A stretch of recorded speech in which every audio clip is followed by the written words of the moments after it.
Ay, qué dulzura es tu cintura.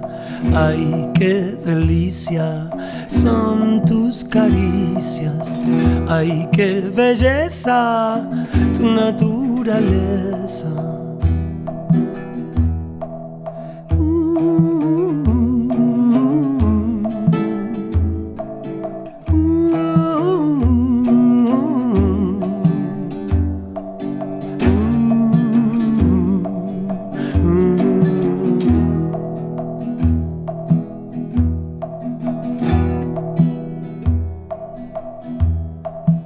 Ay, qué dulzura es tu cintura.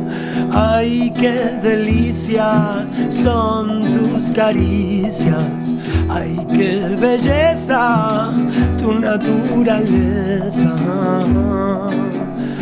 Estamos contentos de poder aprovechar este tiempo en la Feria del Libro virtual. Nos dedica especialmente a quienes escribimos desde el interior del interior, ¿no? Este Chaco profundo, realmente este sudoeste tan prolífico en autores, ¿no? En poetas, en escritores, notables realmente. Así que es grato encontrarnos con ustedes. Enrique Grababac de Las Breñas, ¿cómo te va? Gracias por participar de esta pequeña ronda. Debo decir, ya que mencionan Las Breñas, que Luján Sabadini Cáceres estaba invitada. Lamentablemente no podemos contar con ella. Era la mujer, ¿no? Que necesitábamos en una mesa de hombres, pero bueno, no pudo ser. Así que le agradecemos también a Luján por la intención de poder participar de esta charla. Enrique, muy buenas, bienvenido. Muy buenas noches, muy buenas tardes. Buenas tardes, muchas gracias.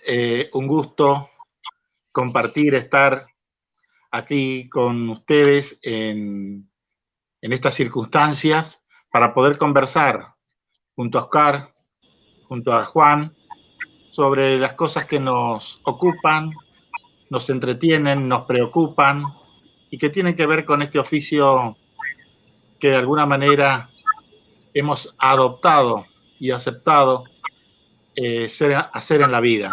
Escribir algo sobre aquello que sentimos, sobre aquello que vemos o aquello que podemos justificar o argumentar. Bueno, debemos comentar que Enrique Grabac es abogado, ha escrito libros referidos a la historia de Las Breñas, ha escrito libros de poemas dedicados a su pueblo, así que, y sigue escribiendo, por supuesto, ¿no? Bueno, Oscar, ¿cómo te va? Bienvenido a esta ronda donde vamos a charlar sin dudas de lo que mejor sabes hacer, escribir. Sí, bueno, yo tuve una oportunidad muy especial de conocerte a vos cuando vine a Charata. Te conocí por la voz primero. Yo vine en el mes de julio y tenía una radio chiquita, un speaker de cosas, y vos tenías una audición entre las 20, 21 más o menos, con muy buena música y comentarios. Más o menos una hora, era una cosa así. Yo los escuchaba todos los días, ¿no? Volví a la escuela agropecuaria y escuchaba tu programa. Y justo en los primeros días de agosto, 3 y 4 de agosto, cuando falleció Mario Nestorov, hiciste un comentario sobre Mario Nestorov. Yo había tenido oportunidad de leer algún poema pasado a máquina de los estudiantes breñenses que iban a Corrientes, cosas. No lo conocí personalmente, pero sabía el buen poeta que era, ¿no? Desde luego. Y vos hiciste un hermoso comentario ahí que me quedó muy grabado, ¿entendés? Al poquito tiempo nos conocimos, desde luego, pero no te había visto nunca. Bueno, señores escritores, vamos a hablar un poco de nosotros, de la temática que utilizamos desde este interior, ¿no? ¿Qué reflejamos realmente en nuestra literatura? Oscar, vos que estás en Charata viviendo hace más de 3 décadas. Sí, 40 años, sí. Entrerriano chaqueñado, me dicen algunos. Claro. Sí, es que no hay mucha diferencia entre los entrerrianos y los chaqueños. La diferencia es que el Chaco tiene más pueblos aborígenes que Entre Ríos. Entre Ríos no tiene pueblos aborígenes, el Chaco sí. Esa debe ser la principal diferencia. Después, en cuanto a la colonización, las razas, las cosas son más o menos parecidas. Sí, posiblemente en Entre Ríos haya menos búlgaros que en el Chaco, pero hay también. Sí, la principal colonización, bueno, los primeros fueron los suizos franceses, desde luego, ¿no? Pero después hay de todo, las colonias judías, es la provincia que tiene mayor cantidad de población judía de la Argentina. Y los alemanes del Volga también. Entre Ríos llegó a tener 38 aldeas de alemanes del Volga. Hay mezcla de aldea y colonia, ¿no? Eran casas con una calle central que tenían el corral para los animales, que los llevaban de noche para que no se los roben concretamente, ¿no?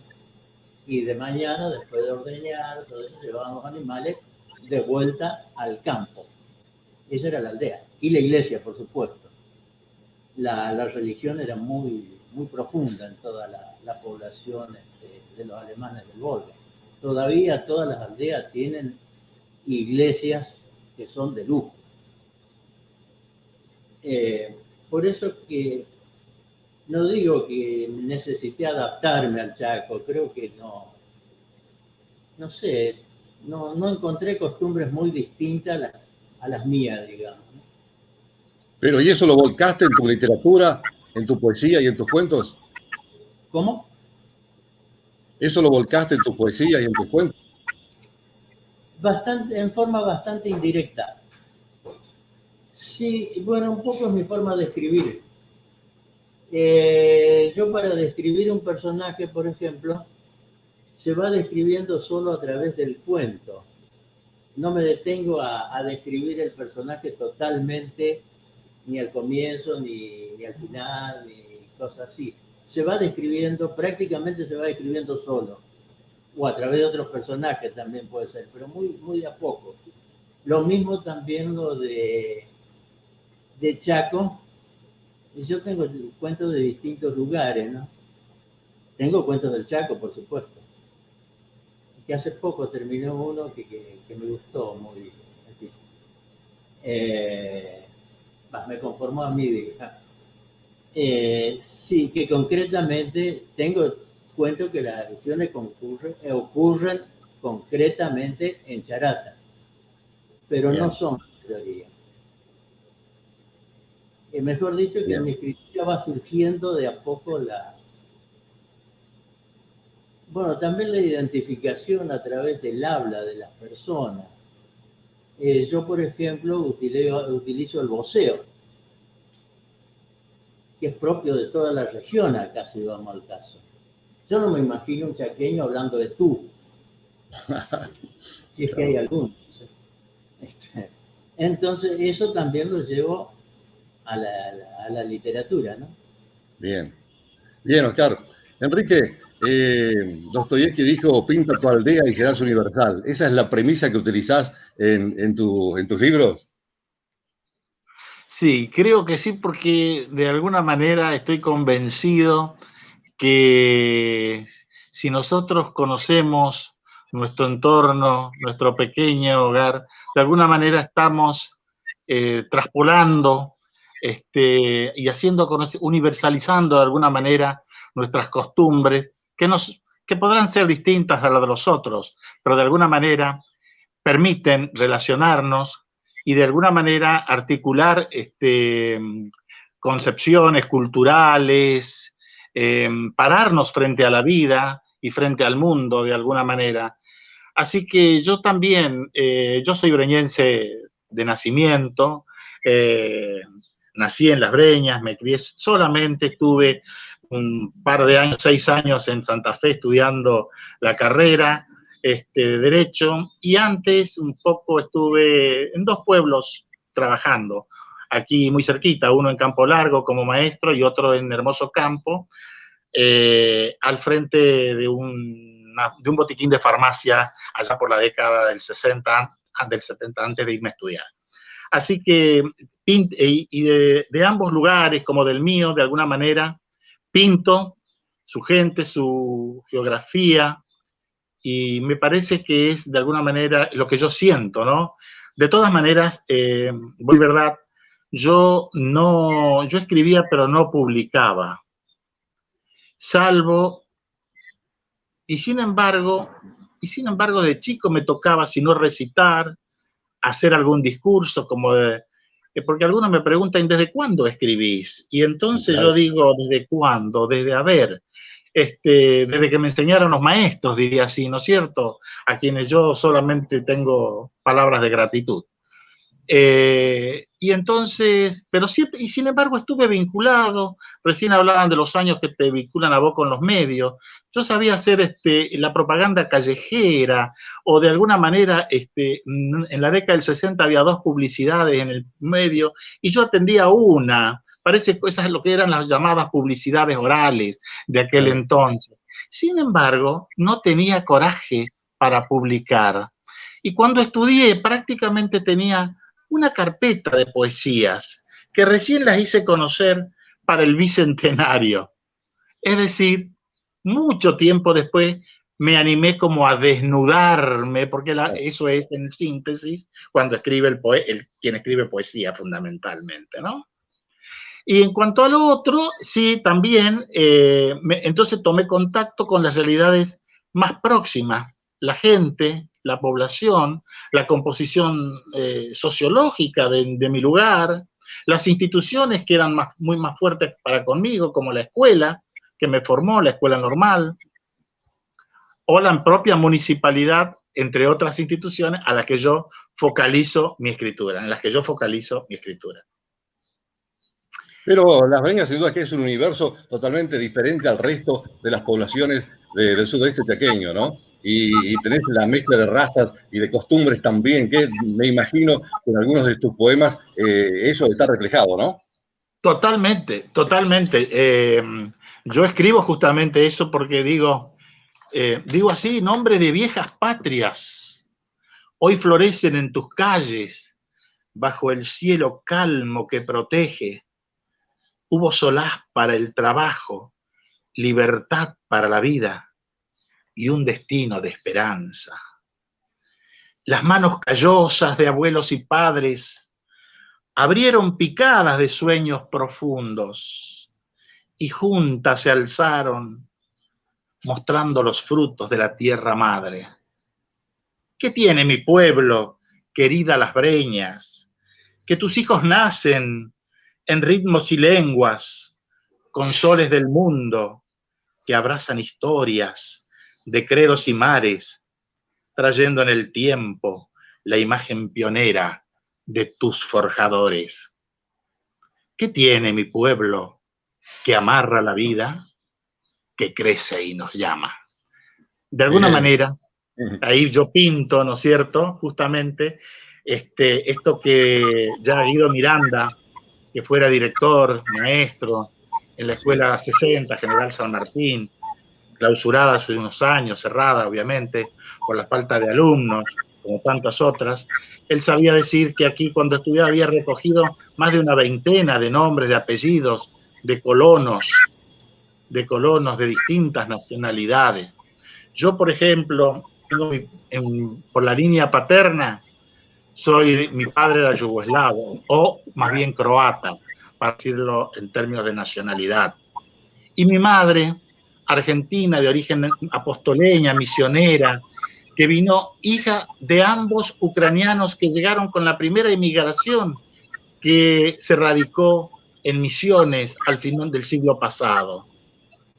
Es decir, en esa síntesis, ¿no es cierto?, yo encuentro las raíces, y hoy mismo yo me doy cuenta cuando uno analiza Las Breñas, con esto de los encuentros de escritores, yo me permito viajar, andar, y si uno va a la zona de Apóstoles, se encuentra hoy día con una veintena de familias que aún subsisten, que aún están, y que tienen idénticos apellidos a los que tenemos aquí en Las Breñas. Es decir, los Manulac, los Grabovieski, los Pavlovsky, es decir, hay una serie de apellidos de origen ucraniano que se ha dado en esa relación que ha tenido entre ambos territorios a principios de siglo.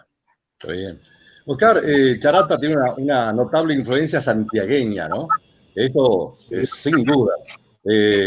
¿Eso es posible trasladar también a los relatos, a los poemas que puedan escribirse desde este terruño? Sí, sí, justamente. Bueno, yo tengo un cuento, el Mamula. Ajá. Ese es propio de la influencia santiagueña, pero que acá en Charato también tiene una gran peso.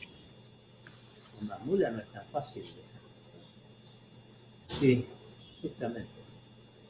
Y la participación, la presencia indígena también de alguna manera nos conlleva a que uno pueda escribir sobre esa temática, ¿no? Especialmente los mocoí que están tan cerca nuestros, ¿no? Somos vecinos, digamos. Sí, claro. Sí, también influyen.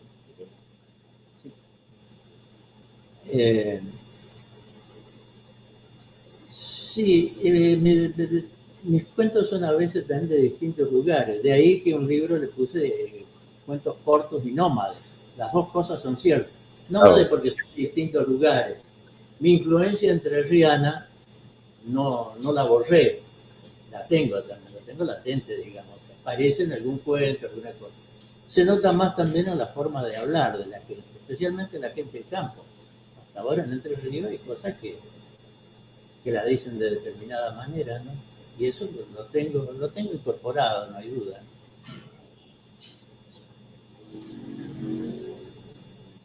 Bien, y mi primer cuento que obtuvo un premio llevaba el nombre Copaíc, y era la historia de un viejito pescador que finalmente él muere, ¿no? Pero en su pensamiento él cree que finalmente se salva, nada, sale a la superficie y no. Es un cuento fantástico, ¿no? Pero se llamaba Copaíc, un indiecito toba. Y bueno, tengo otros cuentos también vinculados con la temática, pero de alguna manera no dentro del regionalismo, ¿no? que conocemos, sino con una proyección más universal, digamos, la temática. El personaje es indígena, pero la proyección es universal. Así que me imagino que por ahí también hay una temática que uno puede tomar, abarcar y un disparador, ¿no? Sí. Que no escribir de... que subyace un poco eso en la literatura a veces. O quizás haya que leer bastante o más de un cuento o cosas así, ¿no? Para que surja realmente ese trasfondo, digamos, de... No, Enrique, pero... Sí, perdón. No, terminaron, está bien. Te escucho. No, quería irme a Enrique a ver qué opinión le merece esto. En tus escritos, en tus poemas, ¿está también la parte indígena, Enrique? ¿O solamente esa mirada universalista del pueblo como epicentro de tantas razas? No. Yo hago referencia también, porque creo que son los antiguos dueños, ¿no es cierto?, tierra, y realmente yo hago una evocación, ¿sí?, a los primigenios, digamos, ¿no es cierto? Pero sin duda nosotros en cuanto a las breñas, sabemos que no hemos tenido población estable, o al menos registrado, ¿no es cierto?, de aborígenes, lo que, salvo algunos que son de carácter pasajeros y que se van acomodando justamente para la zona de ustedes o de San Bernardo, en aquellas colonias, ¿no es cierto? Si nosotros somos, en este sentido, las breñas es más, tiene la influencia, como te digo, de todas estas corrientes de carácter más bien extranjera, no sin que esto me impida a mí tener una mirada hacia, justamente como digo, hacia los aborígenes. Claro. Especialmente aquellos que uno sabe que han sido encontrados, por ejemplo, en su momento ante la llegada de Cantón a ocupar la tierra, y yo no creo que lo hayan llevado pacíficamente en un micro para ubicarlos en la zona de las tolderías, ¿no es cierto? O en alguna cosa de esta manera. Es decir, queda esto como objeto también de pregunta y de sé que los jóvenes historiadores también están abocados a ir más allá de eso. Yo trato de explicar fundamentalmente en mis libros de historia, que ahí he hecho dos fundamentalmente, ¿no es cierto?, la historia de la escuela normal y de la escuela y de la municipalidad. Pero justamente porque a mí siempre me llamó la atención el porqué de la escuela normal en Las Breñas, ¿no es cierto?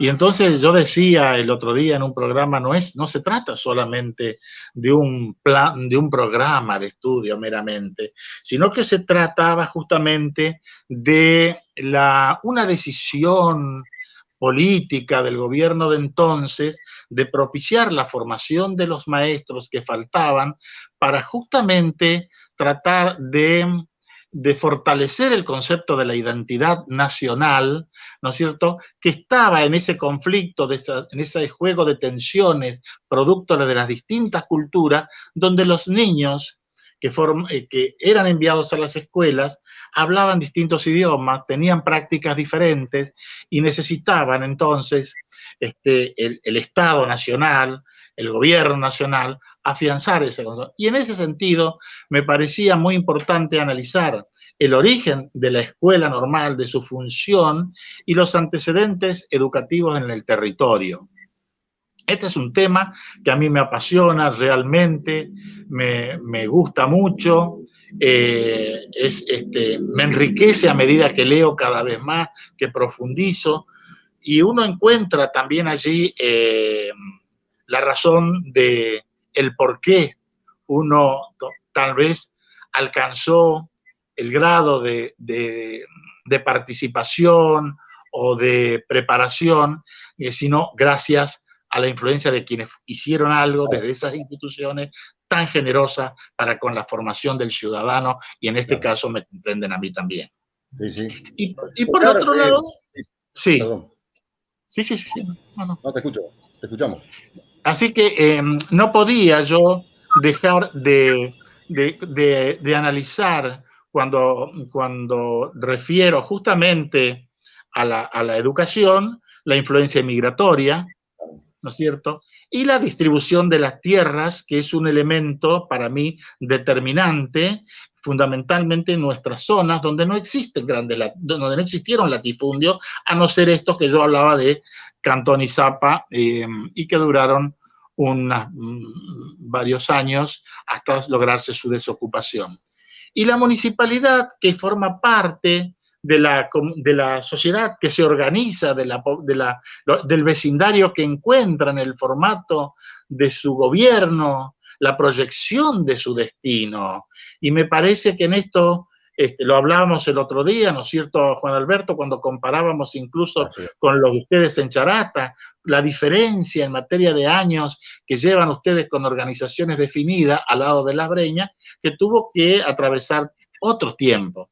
Y bueno, también escribí un libro que tiene que ver con el ámbito, además de la historia institucional de la municipalidad, un libro que analiza la ley orgánica de municipios con la finalidad de que sirva a modo de manual, ¿no es cierto?, en el manejo de las cuestiones problemáticas de la vecindad.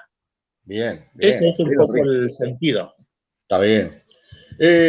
Oscar, ¿cuál es el futuro de la literatura de esta parte del Chaco en cuanto a escritores? ¿Vos encontrás así en esta visión, en ese caminar, a escritores jóvenes que de alguna manera les interese la temática de poder publicar desde el interior con una temática propia, digamos, que tenga una proyección provincial, ¿no? ¿Existe eso o con ustedes se termina el camino del escritor breñense, el escritor entrerriano, charatense?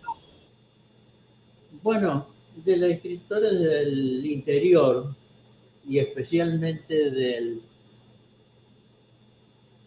la región, la que se ocupó mucho fue Olga Zamboni, profesora universitaria, que cuando vos ganaste el premio, creo que hablamos, que ella estaba de jurado, yo la conocía, no sé si sabías, murió no hace mucho tiempo.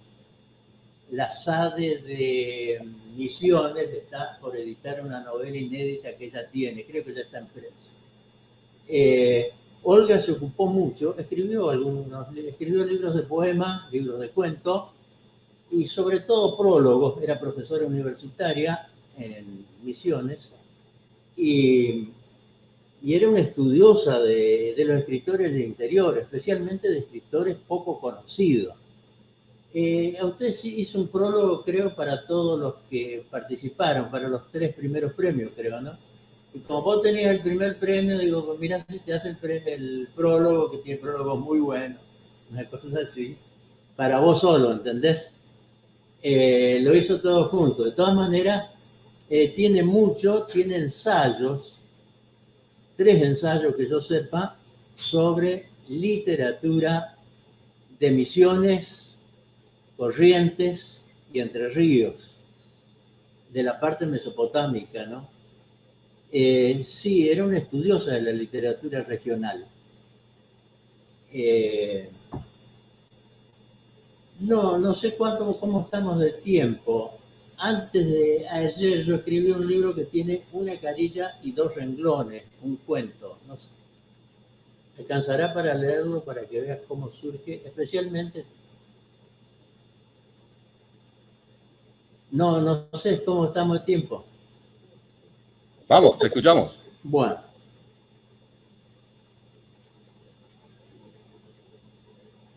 La India rubia. Allí estaba, esperando, en el lado norte de la plaza. Los soldados las habían amontonado a empellones. El frío penetraba en sus cuerpos, casi desnudos. Ella, con los cabellos revueltos y sucios, formaban una maraña en su cabeza que aún resaltaba sus rasgos extranjeros. Ellas, los últimos trofeos de una guerra recién ganada a los indios, ya se habían repartido todo, especialmente las tierras. Solo quedaban ellas para ser entregadas a las familias pudientes, esclavas regaladas. A las que tenían hijos se los quitaban y las más viejas que no murieron quedaban libradas a su suerte, que era pequeña y cruel. Abandonadas ya sin fuerza en los campos, no pasarían mucho tiempo que serían alimento de los cuervos, extraños mensajeros de la muerte. Planeaban con sus alas negras extendidas, esperando que alguna india vieja y cansada se quedara quieta entre los pastos. En la plaza estaban las que podían trabajar, todas indias cuarteleras, que habían huido de la tirantez de los fortines. En su mayoría chinas y algunas extranjeras, entre ellas la india rubia. Encontró un lugar con un poco de sol mezquino y se acurrucó como un feto. Sabía que en esa posición se siente menos frío. En sus comienzos en América la llamaban francesa, aunque venía de los arrabales más pobres de Varsovia. De todo lo que se llama familia, solo conoció a su madre, de la que tuvo por única herencia su oficio. Llegó a estas tierras inquietas y despobladas, con guerras, soldados y muchos hombres solos, sin engaño, porque quiso o sin querer. Nadie tuvo que mentirlo o engañarla para que viniera. Llegó sola para hacer lo que sabía, como su abuela y la abuela de su abuela. En su llegada no anotaron su nombre raro con un apellido cargado de consonantes. Nunca tuvo nada, ni documento, ni hijos, ni siquiera un hombre entre tantos. Recorrió pueblos, campos, ciudades, hasta llegar a los fortines. Cansadas de tanta dureza, se fue con un malón. En las tolderías las cosas eran más simples, hasta encontró palabras para entenderse. Ahora está allí, con un destello de ojos azules entre las indias, esperando que las distribuyan como esclavas. No las venden, son los despojos de la repartija. Miró sus dedos duros y enrojecidos y se durmió pensando en la nieve fría cayendo sobre las casuchas más indigentes de una ciudad lejana. Ese cuento está tomado de un aviso del diario La Nación que salió dos días, el 6 y el 7 de junio de 1878, después de la campaña del desierto. El aviso es cortito, son 3 renglones. Hoy, reparto de indio a las familias que los requieran. Se entregan indios o China, o sea, India. Las indias aún salvajes pueden ser útiles en las tareas domésticas, en las residencias de las familias porteñas. Es necesario destacar que la comportación de las indias dista de ser civilizada, por lo que es menester la adoptación de las infieles. Eso salió en el diario Nación en 1878, los días 6 y 7 de junio. Triste historia, bueno. Es la que me inspiró para las indias, porque a mí siempre, cosa que creía a pie juntilla, la crueldad de los indios con las cautivas, en la escuela primaria, ¿no? Que le cortaba la planta del pie para que no se escapen, todo eso. En realidad, eran las mujeres que iban a los fortines y las maltrataban tanto, le hacían hacer el trabajo que no hacían los hombres, de cavar postes, de todos esos trabajos, aparte de ser las mujeres de ahí, ¿no? Así es. En realidad iban como prostitutas, eran las fortineras, también usaban el término. Bueno, bien, Oscar y Enrique, no sé si la ven, pero ha llegado ella. Bueno.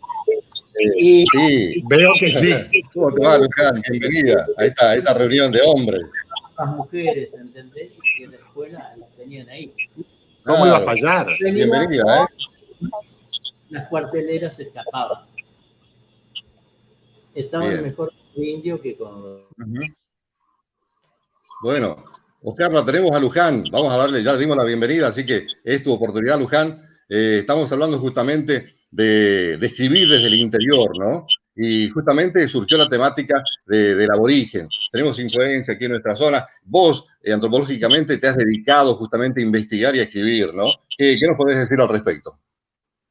Tengo más o menos 3 obras, realmente son pequeños escritos que hago sobre los hermanos Cuom, los hermanos Mocoy, y bueno, me faltaría el Wichí, digamos. Tengo 3 libros, uno se llama El grito callado de los Mocoy, el otro es Piorac, que es Crónicas femeninas indígenas, y el último es Manifiesto Cuom, que es sobre los sobre los hermanos Tobas. Para mí, realmente, cuando empecé a trabajar esto, porque antes, si bien tengo algunas historias, tengo cuentos, tengo reflexiones, ir a buscar la historia de los indígenas para mí fue algo muy atrapante. Realmente, bibliografía encontraba poca, pero cuando empecé una búsqueda encontré desde las historias y las memorias indígenas una gran cantidad importante de memoria en los ancianos. El último hice varios viajes a Machagay y desde ahí empecé mi trabajo. Escribir sobre las poblaciones indígenas para mí es muy importante porque realmente es un actor social que está invisibilizado en todo tipo de manifestación histórica y artística, salvo en alguna histórica o en algunos grupos de alumnos o profesores de historia que presentan la historia indígena. Es muy importante tenerlo en cuenta porque son pueblos, junto con el criollo, que pelean para tener su historia, su lugar dentro de la vida argentina. Cuando así, en algunas opciones, los descendientes de inmigrantes añoran el aire europeo, ¿no es cierto? Aquí el indígena y el criollo lucha para que se lo tenga en cuenta, lucha para que sean respetados, lucha para que sus lugares sagrados no sean devastados. El actor social indígena no es un pueblo quieto, aunque parezca, aunque algunos digan es un pueblo que está sin hacer nada, de alguna manera él presenta una resistencia, ya sea en sus tejidos, ya sea en sus manifestaciones, ya sea la persona justamente que es Timoteo Chico, el señor que me invita a que vaya a su pueblo y escriba su historia. Yo creo que es eso también para decir, señores, tengo algo que contar, señores, yo existo, ténganme en cuenta. Aunque también la Constitución Nacional tiene pequeños artículos en defensa del grupo indígena, recién en 1985, para acá 2006-2010, la provincia del Chaco empieza a tener pequeños, digamos, atisbo de un elemento legal en defensa de la cultura indígena. Y eso es importante. No sé si se lo respeta, pero está escrito, ¿no es cierto? Y bueno, Manifiesto Cuom es la historia del pueblo Toba, que en realidad los guaraníes, los tupí guaraní le ponen el nombre Toba en un sentido despectivo, ustedes no sirven, malas personas. Pero el nombre que ellos tienen desde su lengua, Cuom, quiere decir integrante del pueblo grande. Es un pueblo muy importante que ha tenido más de 100 caciques que tuvieron que ver en la guerra del Chaco, 100 nombres que no están en casi ningún lado, solamente en las memorias de las personas antiguas. Han sido dirigentes políticos, guerreros, en su lugar donde ellos habitaban, ¿no es cierto? No han sido personas que se han dejado avasallar, por eso la historia, creo, de la conquista del Desierto Verde que vive el Chaco, es una conquista que ha dado dolor de cabeza un poco a los militares. Mi pregunta es, ¿por qué Resistencia tiene pocas calles con nombres indígenas, salvo algunos museos muy importantes, ¿no es cierto?, que el nombre de estas personas? Uno de ellos, por ejemplo, es Cacique Merexochí, después tenemos Cacique Cambá, Cacique Matolí. El actor indígena dentro del Chaco tuvo mucho que ver.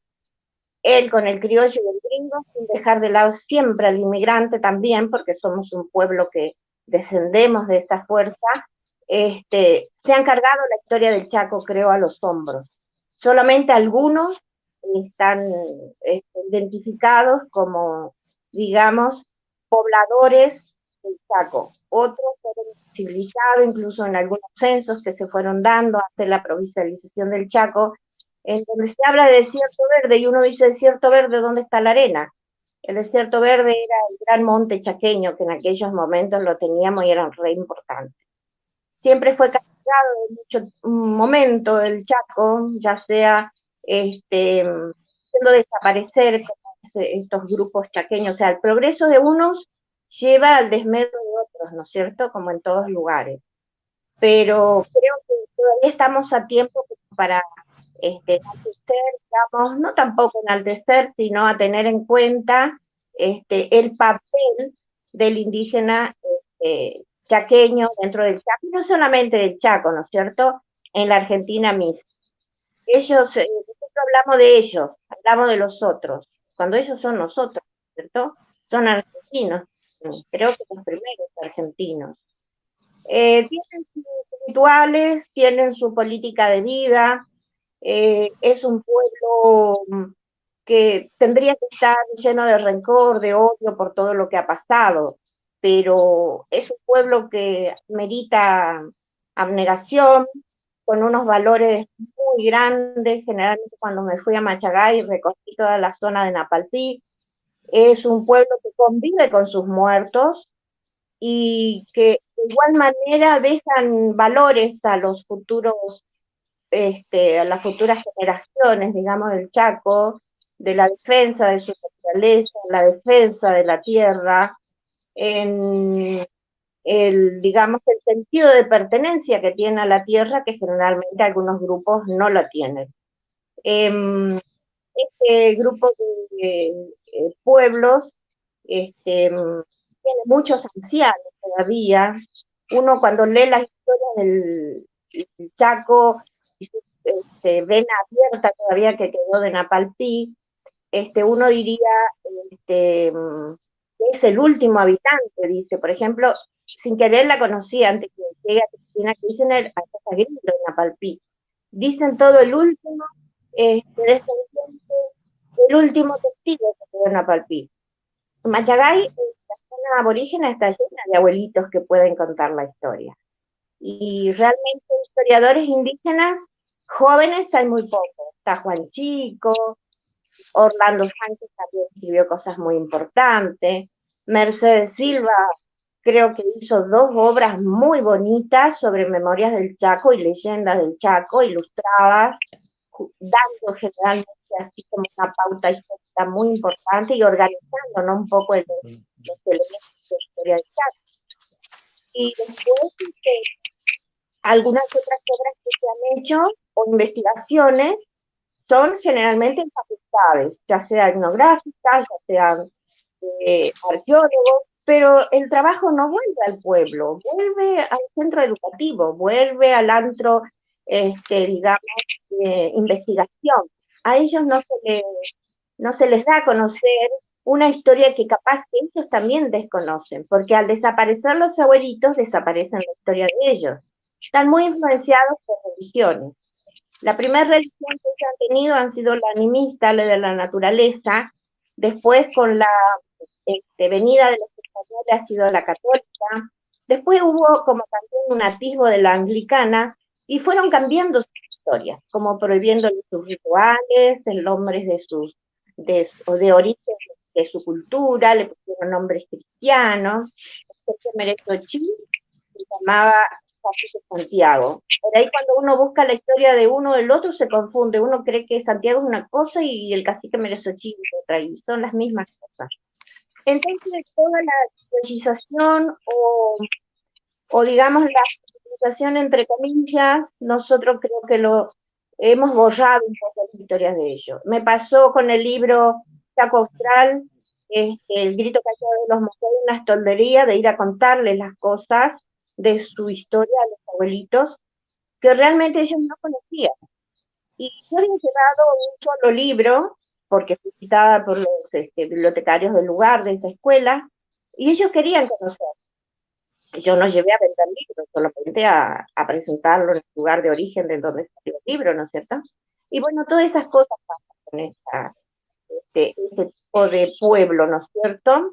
Y constantemente ha sido castigado de todo punto de vista, de la ciencia, de la política, incluso hoy, nosotros en el día de, por ejemplo, un 12 de octubre, el Día del Respeto por la Diversidad, ponemos una huipala, una bandera, ya sea Mocoy, o una bandera Cuom, que ellos también tienen bandera, la de una Argentina, como que ¿dónde está la gente? Y dice, tiene que estar la Argentina, pero la bandera es de ellos. O sea, son pensamientos propios. Uno cuando escribe desde el punto de vista, realmente tiene que poner lapicera en la historia indígena o en la historia contraindígena, digamos, ¿no? El libro mío tampoco, o todo lo que escribo sobre los indígenas, no llevan a un romanticismo indígena, sino una historia para ser leída por mis alumnos, porque yo soy docente, ya sea alumnos de primaria, alumnos de secundario, de terciario, o el que quiera leerlo, y que sea un libro ameno, un libro sencillo, un libro que capaz que no tenga ninguna lenguaje técnico, como para que el pueblo en donde yo quiero que se conozca sea bien clarito, ¿no es cierto? Con un mapa del Chaco, con dónde está ubicado, con el actor social que en este momento, que en el libro justamente es don Timoteo Chico, el señor que me lleva a conocer todo Machagay, y también me permití decorar la tapa con la cara de lo que podría ser el cacique Merezochí. Estos caciques realmente no han sido personas que digamos posiblemente, como dicen algunas manuales o libros históricos, que no tenían una idea de lo que estaba pasando, sabían lo que estaban pasando, estaban expropiando sus territorios, ¿no es cierto? Y bueno, de transformarse en simples habitantes pacíficos, nómades, o bien ya estables, nos encontramos con unos guerreros. Del día a la mañana se tienen que transformar en guerreros. Cuando viene el español, ellos se apropian de sus caballos. La característica principal que tenía un cacique todo era el caballo blanco. El caballo blanco y generalmente luchar con poca ropa. Yo siempre el la flecha, pero cada uno tenía su uso principal en la guerra. Las lanzas más grandes o mayores era para atacar de frente al enemigo. Cuando buscaban del campo. Si no era su casa, en ellos cargaban todo lo que tenían cerca, desde su arma hasta la familia cuando se trasladaba de un lugar a otro, ya sea huyendo o buscando nuevos lugares para alimentación, ¿no es cierto? Era un caballo muy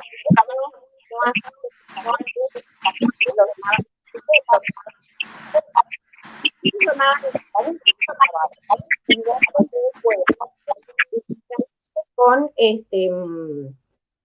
arneses Hay, y hay maras. algo que interfiere, perdón.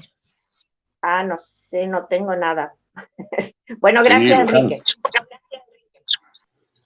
Bueno, debemos agradecer a Luján Sabadini Cáceres, a Enrique Gravabac, a Oscar Pralonc por haber participado de esta ronda de escritores, cada cual desde su lugar, escribiendo y de alguna manera respaldando la literatura del interior, ¿no? Con una mirada diferente, cada uno, por supuesto, pero está interesante, así que muchas gracias por haber participado.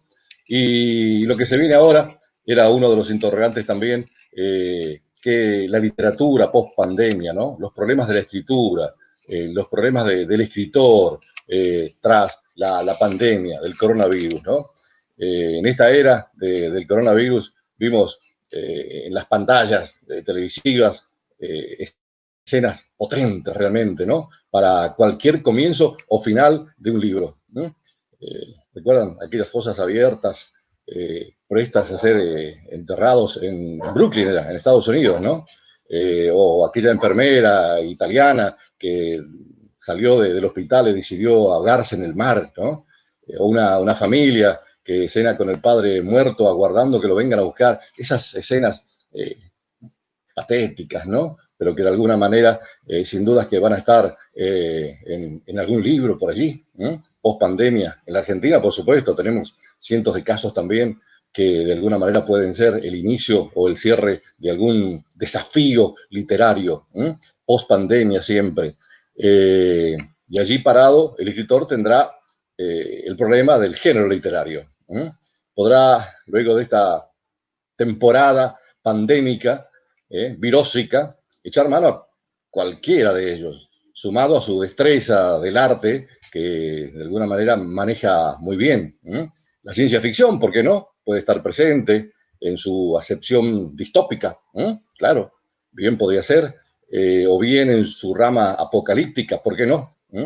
En su declinación de la automatización artificial, también es una mirada, otra variante, el diario de encierro del autor. Bueno, hay algunas páginas, algunos muros en internet, los podemos ver, seguir esos relatos breves acerca de la cuarentena, de estar encerrados, ¿no? Bueno, eso sin duda, y hay algunos libros ya que aparecieron al respecto. El diario del encierro del autor, del lector, de la víctima. Bueno, o el hecho policial catastrófico, la novela hospitalaria, el retorno de la novela romántica, ¿por qué no? Esas parejas que fueron separadas por el coronavirus, que tuvieron experiencias, por ahí se las encuentra, son vívidas, no hay nada que inventar al respecto. El relato erótico, ¿por qué no? También es un componente también interesante, enloquecedor, ¿no? El onanismo, bueno, también puede estar en la trama de alguna obra post-pandemia. Y los personajes, por supuesto, van a tener ese interés tan particular, ¿no? Que lo va a llenar de singularidades. Y cada uno con su estilo, sin dudas, es lo que se viene. Si la próxima literatura que se apronta a venir debe ser escrita a la luz de la pandemia, del coronavirus, en la era tendremos que cambiar también nuestro modo de escribir, ¿no? Todos a la vez. O tal vez no. O podrán, tal vez, nuestras mentes habitar en la vida anterior de la espera, sin razón, de una mesa en un restaurante, la puerta de la escuela, o en los halls de los teatros, vacíos, ¿por qué no? Bueno, pero habría que coquetear con esas líneas, con esos pensamientos, ¿no? Porque el coronavirus pasará a ser una referencia cronológica, muy utilizada, con un peso simbólico, lleno de todos los otros problemas que desarrollaremos después. Todo lo que literalmente hagamos suceder antes de esta época estará por fuera de una conciencia ajena, bien lo podríamos decir. Y los personajes que se escriban y que se ubiquen en esa historia pre-virósica, bueno, habrá que inventar algún nombre, ¿no? para esta temporada, para este tiempo que estamos pasando. La literatura tendrá el ingenio necesario, los escritores, para encontrarle el nombre adecuado para escribir esas historias pre-virósicas, pre-pandemia, ¿no? Bueno, habrá que encontrar, por supuesto, algo superlativo, tal vez doloroso, ¿no? Una palabra que simplemente sintetice este tiempo, el anterior y este que estamos andando. Bueno, y bueno, es lo que se viene, sin dudas, ¿no? No va a ser fácil, no va a ser fácil para los escritores, porque el virus también nos permite asociar con lo minúsculo y lo invisible, que son la materia prima y el fin, a su vez, de una novela pasable, de un cuento correcto, de un poema penetrante, ¿por qué no? Pero el virus trajo la peste. La peste es el paisaje de la enfermedad comunitaria de la población. Se han escrito maravillas y también mediocridades, como pasa en la literatura. Y la historia del arte, ustedes bien lo saben, fue escrita con peste. Algunos eligieron el fenómeno para crear escenarios que devinieron en una historia urbana, pero del progreso también, como la ciudad hospital, la ciudad morgue, la ciudad manicomio, la ciudad cárcel, la ciudad de la tora, la ciudad refugio, ¿por qué no? Y otros para conjurar eligieron el erotismo, el recuerdo, la negación, que permite toda ficción. Y esto va a tener el problema de escribir personajes, ¿cómo se imagina? Con barbijo, embarbijados, para decirlo de alguna manera, ¿no? Personajes con barbijo, y paranoicos, totalmente paranoicos.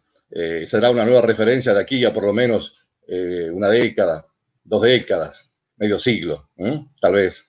El impacto que nos causa el cambio en la manera de andar, de circular, con instrucciones y mensura, en el alejamiento como salvación, también será un signo de los nuevos tiempos de los que se vienen. En la literatura, ¿no? Siempre hablando de literatura. Y otra categoría que desparramará más tristeza que las otras, la económica, que tampoco va a estar ausente. La historia en relación con el dinero que se va, que se esfuma, el dinero que se nos niega, al fracaso económico, que es siempre una estructura fenomenal. Todos o casi todos estuvimos ahí, estuvimos aquí. A partir de ahora, la mendicidad, la usura, el achicamiento, la estafa, la caridad serán los puntos para hablar de frustración, de solidaridad, ¿por qué no? Y también de traición, ¿no? La cuarentena nos dará otro de los estereotipos de la literatura post-pandémica.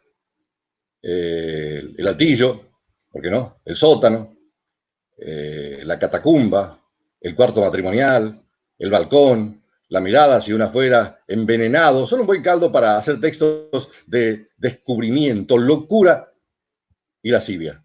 Textos que den cuenta del tedio, del ocio, del yo solitario. Las historias son miles.